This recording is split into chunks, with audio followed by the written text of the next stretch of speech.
Hello, this is Tom Mack, Technical Support Specialist for Bacharach. Today I'm going to talk about troubleshooting flow faults in a multi-zone fixed gas monitor. Troubleshooting these faults is a straightforward process if you're methodical in your approach and you understand the product. Generally, a flow fault is a result of one or more issues: a system blockage, a mechanical problem, an electrical problem, or incorrect configuration. In this video, I'll explain how to recognize two types of flow faults, what steps you can take to pinpoint the problem, and how to return your system to normal operation. Large volumes of refrigerant can quickly displace the breathable air in a confined space and create a suffocation risk. Be sure to approach all alarms and faults with caution. The severity of these problems may be an unknown, so be sure to exercise appropriate caution when investigating faults and alarms, especially when entering a confined area that may be contaminated with large volumes of refrigerant.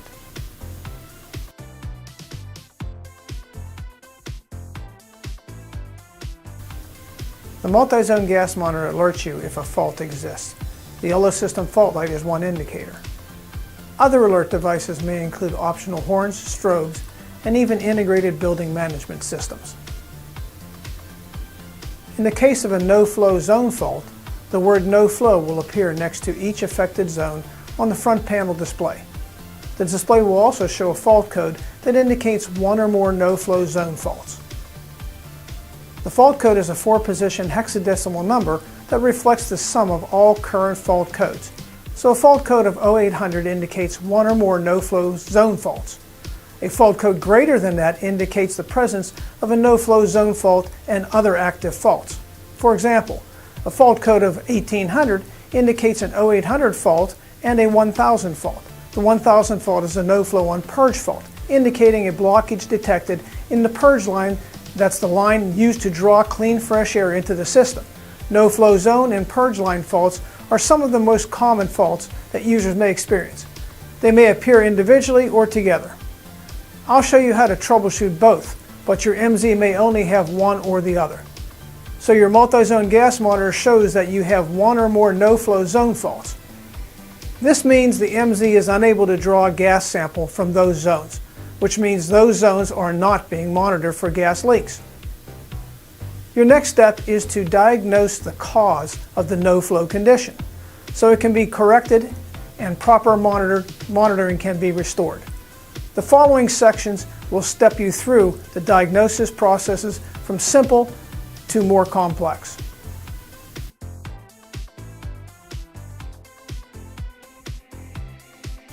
The multi-zone gas monitor takes up to 16 zone samples in a continuous round-robin fashion. Using the onboard pump, the MZ draws in a gas sample from the next sequential zone into the infrared bench, analyzes the sample, reports results, and then moves to the next zone. Depending on the sample line length, the number of zones, and how often you configure the system to re-zero, a complete cycle of all zones may take several minutes.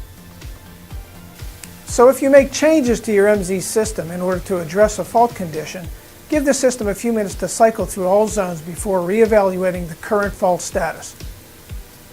The previous fault will remain on the screen until the system cycles through all zones again and no fault conditions exist. The offending zone is resampled, the original fault condition is remedied, and the fault itself is cleared. So your first and easiest action in troubleshooting flow faults is to simply wait a few extra minutes to see if the fault condition clears, especially if you've recently made changes to your system. If the fault persists, you can then continue your investigation.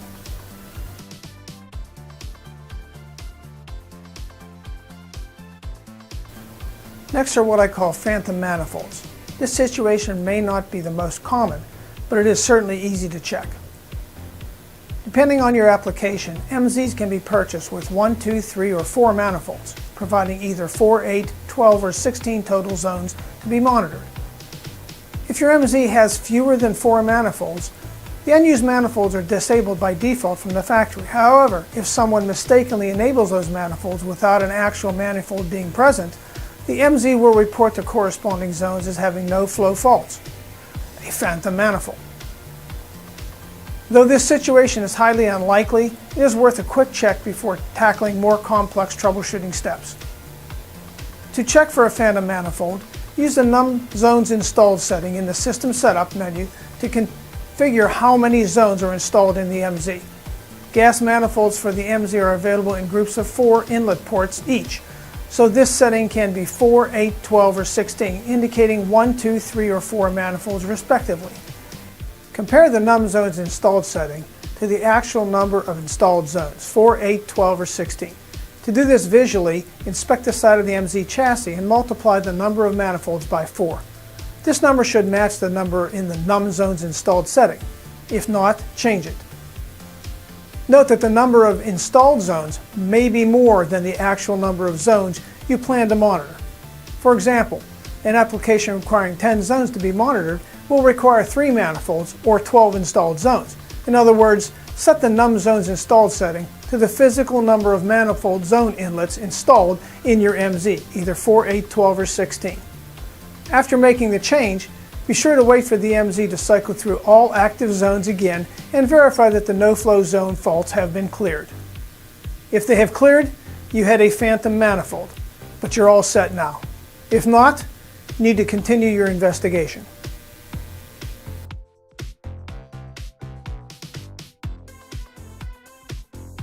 The next easiest flow fault to diagnose is to confirm that the pump is operating properly. A malfunctioning pump may create reduced or even no vacuum, which may result in a no-flow fault. Here's how to check if your pump is operating properly. From the diagnostic screen, check pressure, ambient, and vacuum readings. Properly operating pumps will show a pressure reading of approximately 1 psi below ambient, or about 13, and a vacuum reading approximately 3 psi below ambient, or about 11. If your system exhibits similar values, your pump is working properly and is not the cause of your no-flow fault. So you need to troubleshoot further for clogs, restrictions, electrical problems, or mechanical problems. If your pressure and vacuum values are not at the typical and optimal readings of 13 and 11, your pump is suspect, but you still need to confirm. At this point, the no-flow condition is likely either a faulty pump or possibly a clogged hydrophobic filter. Isolate the pump by removing the hydrophobic filter from the equation to confirm that the pump is the cause of the no-flow faults. To isolate the pump, do a pinch test of the sample line near the hydrophobic filter. While pinching the sample line, check the pressure value. It should be about 3 psi less than ambient. If so, your pump is fine, so you need to troubleshoot further for clogs, restrictions, electrical or mechanical problems causing your no-flow fault. If not, you have one more test to confirm a faulty pump. At this point, a pump problem is likely to be the cause, but you want to check the exhaust line of your MZ first, just to be absolutely certain. A clogged exhaust line can exhibit many of the same characteristics as a bad pump, so disconnect the exhaust port to see if that clears the faults. If so, troubleshoot your exhaust line for blockages to address the no-flow fault.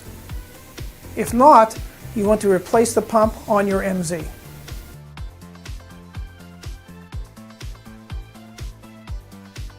At this point in your troubleshooting efforts, the pump appears to be working properly, so you need to continue your investigation further to determine the nature of the no-flow zone faults. A large differential between pressure and ambient indicates a large negative pressure buildup and is typically seen in the following scenarios: a clogged filter, a line restriction in the sample tubing, faulty solenoid or manifold hardware, typically a solenoid is stuck in the closed position, or a bad solenoid control board. Sample pressure readings would be an ambient pressure of 14 psi and a system pressure of 11 psi. In cases of large differentials like this, it is often fairly easy to diagnose a clogged filter or restricted line, so you should troubleshoot those options first. The opposite of a large pressure differential is a very small or no differential, which can also be the cause of a no-flow zone fault. In this case, there's a very small difference between ambient and pressure, less than 1 psi for example.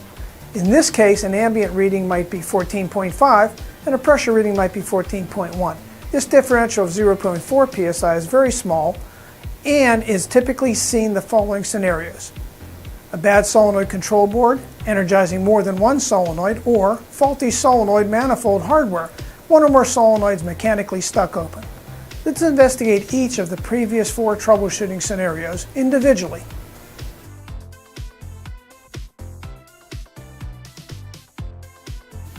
If the diagnostics value indicate a restricted flow, temporarily remove the hydrophobic filter from the system and replace it with a piece of zone sample tubing. At this point, you may want to try to blow through the hydrophobic filter you removed to verify that it is indeed blocked. After making the temporary change, wait for the MZ to cycle through all active zones again and verify that the no flow faults have been cleared. If the fault clears, replace the hydrophobic filter with a new one. If you do not have a new filter, either shut down the system or put the old filter back in. Do not operate the MZ without the filter in place. The filter prevents moisture from entering the infrared bench assembly. Replacement of a compromised infrared bench is much more expensive than a replacement of a filter. If the filter removal did not clear the no flow faults, you need to continue your investigation.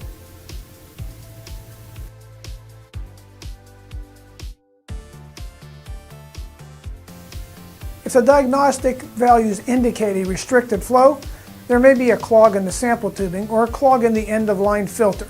To diagnose these issues, locate the connector of the suspect zone on the side of the MZ chassis. Disconnect the zone tubing by pushing in on the connector while simultaneously pulling out on the tubing, effectively eliminating that whole zone.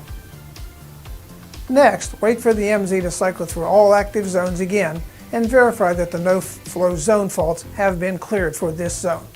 This confirms either a clogged or pinched sample tube or a clogged end-of-line filter. You'll need to locate and correct the problem.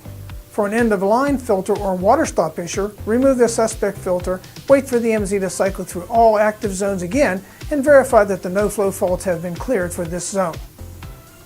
Troubleshooting the clogged or pinched sample tube may be a little more involved. This may be as simple as locating then removing a kink or replacing a small section of sample tubing, or as complex as running all new sample tubing if the obstruction cannot be found or cleared. If removing the suspect zone sample tubing did not diagnose the problem, the no-flow zone fault is likely being caused by either a mechanical issue related to the solenoids in the manifold assembly or an electrical issue related to the printed circuit board that drives these solenoids. In each of these cases, you will need to continue your investigation to diagnose further.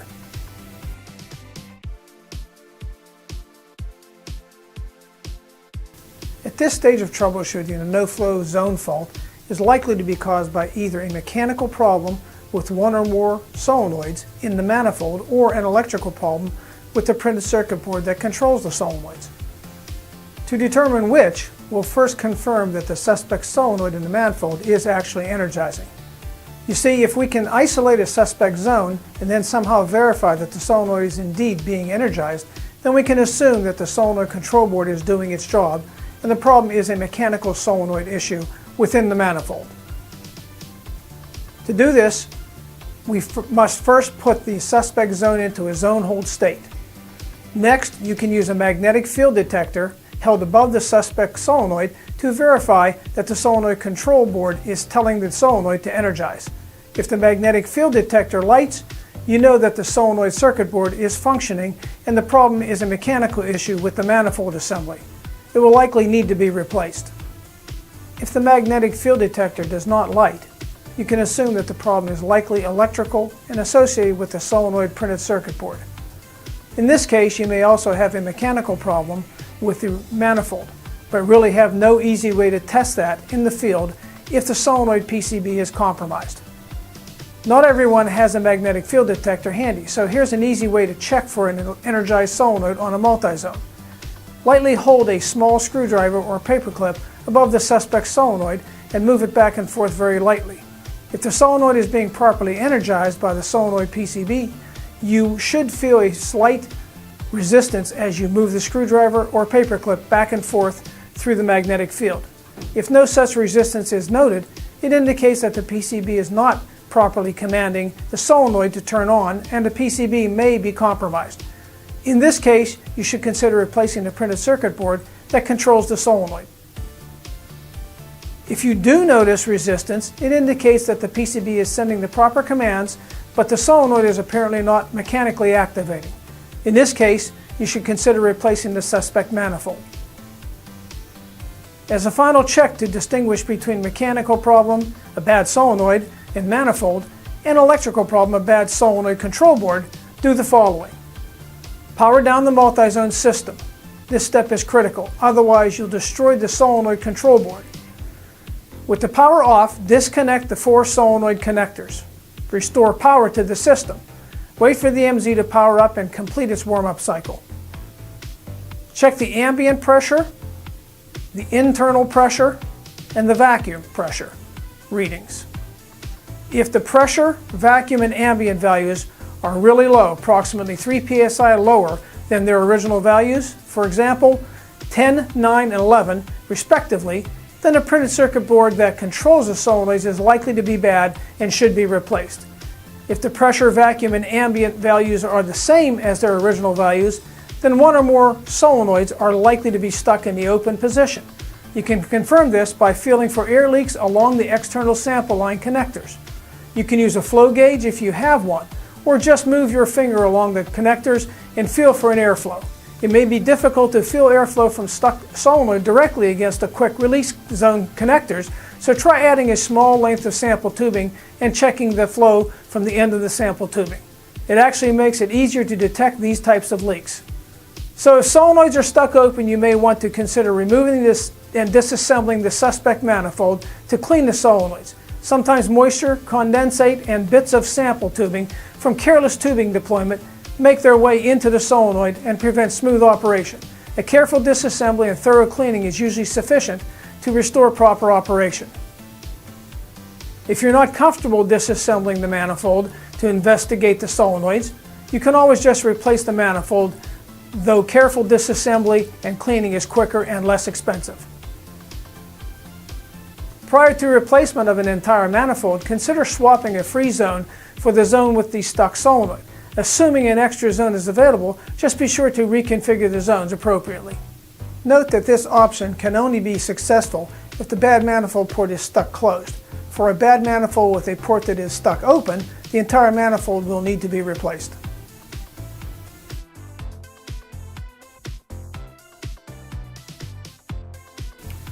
In addition to no-flow zone faults, your multi-zone gas monitor may detect a no-flow purge fault.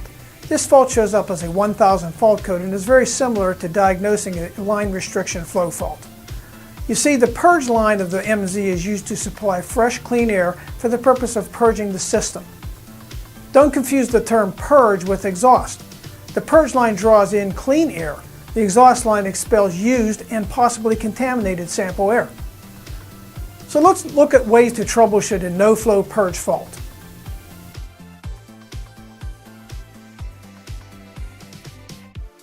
So if your MZ shows a no-flow purge fault, you may have a clogged purge line or a clogged end-of-line filter on your purge line. To diagnose these issues, locate the connector on the purge line on the side of the MZ chassis. Disconnect the purge tubing by pushing in on the connector while simultaneously pulling out on the tubing, effectively eliminating that whole zone. Next, wait for the MZ to cycle through all active zones and purge. Then verify that the no-flow purge fault has been cleared. If the no-flow purge fault clears, you have confirmed either a clogged or pinched purge tubing or a clogged end-of-line filter. You'll need to locate and correct the problem. For an end-of-line filter issue, remove the suspect filter, wait for the MZ to cycle through all active zones again, and verify that the no-flow purge fault has been cleared. Troubleshooting the clogged or pinched purge tube may be a little more involved. This may be as simple as locating, then removing a kink or replacing a small section of tubing, or as complex as running all new purge tubing. If removing the purge tubing did not diagnose the problem, the no-flow purge fault is likely being caused by either a mechanical issue related to the solenoids in the manifold assembly or an electrical issue related to the printed circuit board that drives the solenoids. In each of these cases, you will need to continue your investigation to diagnose those components.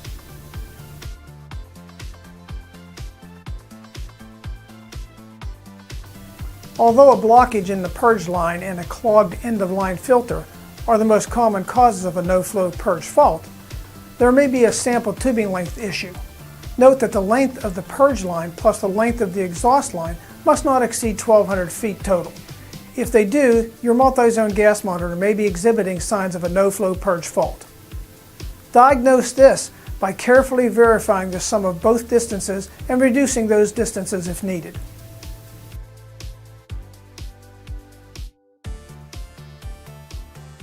Well, there you have it, a summary of how to diagnose and troubleshoot most no-flow zone and no-flow purge faults on the multi-zone gas monitor. By having a few tools on hand, performing regular maintenance, and following proper installation and configuration practices, you can all but eliminate these types of faults, providing years of trouble-free gas monitoring. The multi-zone is American-made and quality tested for years of service. If a mechanical component eventually does reach its end of life, it's a straightforward process to locate the issue and replace the component quickly and easily. For additional support, you can simply call your local Backrack support line. Knowledgeable technical support personnel will guide you through the process of troubleshooting and diagnosing any issues you may have. Global sales channels, quality products, long life, and support if you need it from our corporate offices in the US, Ireland, and Canada. A few more reasons why Backrack is the measurable difference.